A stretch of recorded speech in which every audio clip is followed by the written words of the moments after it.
আমি আফরোজা পারভিন বাজার থেকে কাপড় কিনে বা হোলসেলে কাপড় কিনে আমি একটা ফ্যাক্টরি বানিয়ে নিজেকে ফ্যাশন ডিজাইনার বলতে পারি।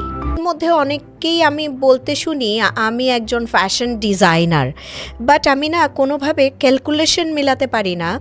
ফ্যাশন ডিজাইনার হওয়ার জন্য একটা ব্যাকগ্রাউন্ড দরকার আছে, একটা পড়াশোনার ব্যাপার আছে। বাট আমি আফরোজা পারভিন বাজার থেকে কাপড় কিনে বা হোলসেলে কাপড় কিনে আমি একটা ফ্যাক্টরি বানিয়ে নিজেকে ফ্যাশন ডিজাইনার বলতে পারি। আচ্ছা, আমাদের ফ্যাশন ডিজাইন কাউন্সিল এফডিসিবি যে ইয়েটা আছে, অ্যাসোসিয়েশন বা কাউন্সিল যেটা আছে, সেটাতে আসলে নতুন জেনারেশনের ডিজাইনারদেরকে আমরা আমাদের সাথে নিচ্ছি। প্রতি বছরই 3জন 4জন 5জন করে আসছে।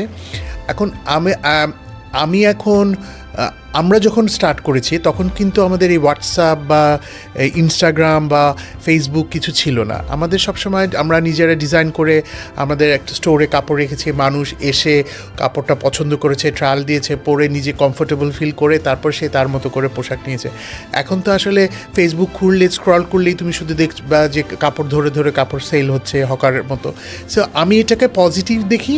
আবার আমার কাছে মনে হয় যে একটা মানুষ যদি একটা পোশাক ফিল না করে নেয় বা সে যদি গায়ে না পরে নেয়, সেটা আমার কাছে খুব মনে হয় যে আমি আরাম পাচ্ছে না বা আরাম লাগছে না। হয়তো ওয়ার্ল্ড ওয়াইড এটার একটা প্রচার বা আছে, কিন্তু আমি হয়তো ওল্ড স্কুল, সেই জন্য আমার কাছে মনে হয় যে একটা পোশাকে আসলে নিজের চোখে দেখে নিজের গায়ে পরে পোশাকটা ধরে আরাম করে এই শপিং করাটার মধ্যেও একটা আনন্দ আছে। তো আমি ওইটা পক্ষপাতী।